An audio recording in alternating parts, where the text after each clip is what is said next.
ទៅជួបគ្នាចៃដន្យប៉ុន្តែដូចជាមិត្តចាស់អញ្ចឹងខ្ញុំខកសរសើររឹកពីនឹងវិជាគុណរបស់លោកណាបើសិនជាលោកមានរឿងអីលោកប្រាប់ខ្ញុំតាមត្រង់មកបើសិនជាខ្ញុំអាចជួយបានខ្ញុំប្រកាសจะជួយលោកឡោះគឺរឿងរបស់ច័ន្ទចាងចំពោះរឿងឆ្មារីនោះលោកជប់រំលឹកទៀតទៅមិនបានជាអ្នកក្លាហានបាយបដិសេធអញ្ចឹងមើលទៅនៅប្រុសចៅអត់ដឹងពីសភាពរបស់ច័ន្ទចៅនោះទេរឿងរបស់ច័ន្ទចៅខ្ញុំដឹងគេមានរហស្សនាមអ្នកក្លាហានខាងត្បូងម្យ៉ាងទៀតអ្នកក្លាហានខាងជើងឪយ៉ាងឈុនអ្នកក្លាហានបងប្អូនត្រកូលទិញគេមានឈ្មោះអ្នកក្លាហានទាំង3រួមទាំងពិភពគុណគឺបងប្អូនកណ្ដុលទាំង5នៅកោះសៀនខុងរហស្សនាមអ្នកមានគុណធម៌ទាំង5តែឥឡូវអ្នកក្លាហានខាងត្បូងនេះបានក្បត់នឹងពិភពគុណចុះចូលនឹងរាជការហើយធ្វើជាមន្ត្រីរាជការខ្ញុំបានប្រាប់លោកហើយនោះគ្រាន់តែគេនិយាយមិនមែនជាការពិតទេប្រហែលជារឿងនោះគឺមានមូលហេតុផ្សេងណាអញ្ចឹងលោកយល់យ៉ាងណាចំពោះរឿងនេះខ្ញុំយល់ថា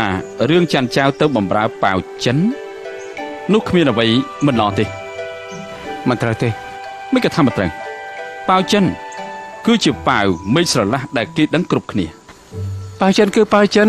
ច័ន្ទចៅគឺច័ន្ទចៅតែបើតែច័ន្ទចៅធ្វើបានត្រូវអ្នកក្លានពិភពគុណគេស្អប់ខ្ពើមហើយអ្នកក្លានបាយខ្ញុំយល់ថារឿងការពារយុទ្ធធម៌មិនបែងចែកតូចធំមន្ត្រីឬក៏រាជ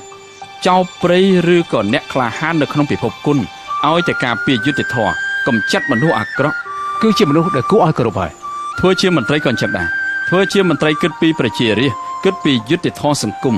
មិនខ្លាចមនុស្សអាក្រក់ត្រូវប្រឆាំងនឹងមនុស្សអាក្រក់មិនខ្លាចអំណាចមិនឲ្យអំណាចគៀបសង្កត់បានមនុស្សបែបនេះអាចប្រឈមមុខនឹងទុក្ខលំបាកគ្រប់បែបយ៉ាងហើយក៏មិនអាចធ្វើកិច្ចការក៏ក្រើកមេឃរំជួយដីបានដែរដូចជាលោកម្ចាស់ប៉ាវនៅដំណាក់ខៃហ្វុងគួរឲ្យកោតសរសើរមនុស្សបែបនេះគេគិតពីគុណធម៌គេធ្វើកិច្ចការល្អអ្នកក្លាហានដល់យុត្តិធម៌អ្នកប្រចៅនិយាយអញ្ចឹងអ្វីដែលច័ន្ទចៅធ្វើគឺទៅធ្វើអ្នកក្លាហាននិយាយត្រូវដរាបណាច័ន្ទចៅនៅតែមានរហស្សនាមថាជាឆ្មារីកគឺគេនៅតែជាសត្រូវរបស់កណ្ដុរទាំង5យើងប៉ុន្តែខ្ញុំយល់ថាច័ន្ទចៅនិងកណ្ដុរទាំង5គ្មានអ្វីខុសគ្នាទេម្នាក់នៅក្នុងរាជការម្នាក់នៅក្នុងពិភពគុណពួកគេគឺសុទ្ធតែជាអ្នកក្លាហានការពារយុត្តិធម៌កំចាត់មនុស្សអាក្រក់តើមានអ្វីមិនល្អល្អណាស់ហើយឈប់និយាយពីរឿងនេះទៅខ្ញុំលាសិនហើយអ្នកប្រចៅសូមឲ្យបានសុខថ្ងៃក្រោយជួបគ្នាចា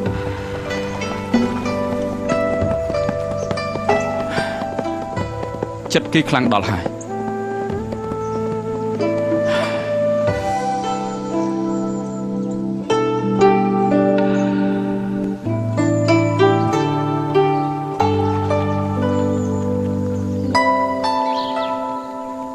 អ្នកប្រុសមហោមកក្រុមមកអស់ហើយសុំអញ្ជើញអ្នកបំរាសុំសួរបន្តិចពេលនេះទៅរាជធានីចម្ងាយប្រហែលទៀតមិនដល់100យូរទេ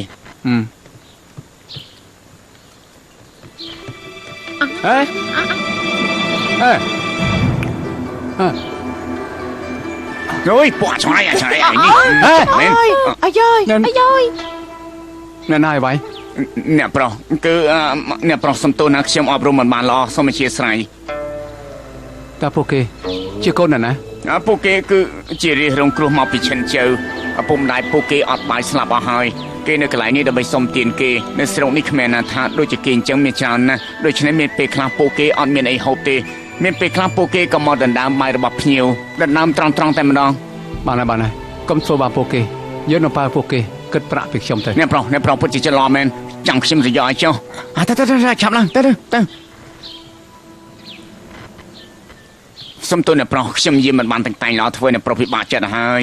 លោកគឺជាម្ចាស់ទៀមបាទគឺនឹងហើយសុំសួរបន្តិចមិនបានជាមានរាជរងគ្រោះមកបយិនចៅតើរាជការរវល់ទេបានជាឲ្យគេដាណាថាអ្នកប្រុសដឹងទេអីឈិនជើដំបងគឺទឹកចំនួនក្រោយមកគឺរាំងស្ងួតអត់មានប្រមូលផលដំណាំបានមកគ្រាប់ទេរាជការក៏ចាត់តាំងលោកម្ចាស់ផឹងអីឲ្យមកឈិនជើឧបត្ថម្ភស្បៀងតែផឹងអីមិនត្រឹមតែអត់ឧបត្ថម្ភទេផ្ទុយទៅវិញគឺបានគៀបសង្កត់ប្រជារាស្ត្រសំផ្ទះស្រុកស្រដំឲ្យចាប់កូនស្រីគេទៀតហើយបាបកម្មអាចង្រៃនេះធ្វើប្រេះផ្ដាស់រួចចុះអត់មានអាណាទៅរាជធានីប្តឹងគេទេផ ខាងអីដឹងថាមានគេទៅប្តឹងដល់រាជធានីហើយដូច្នេះក៏មកឈិនជើបង្កើតផ្ទះសំណាក់បង្កើត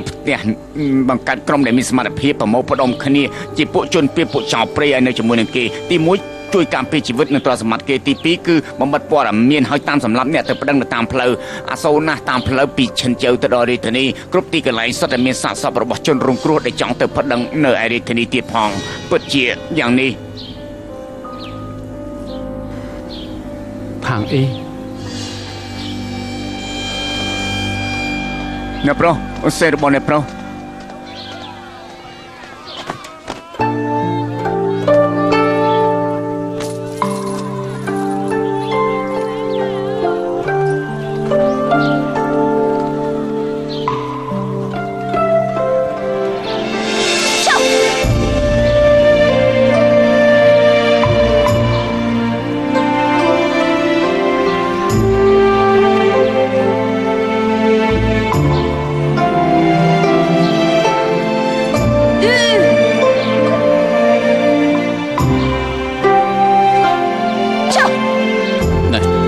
យកទៅ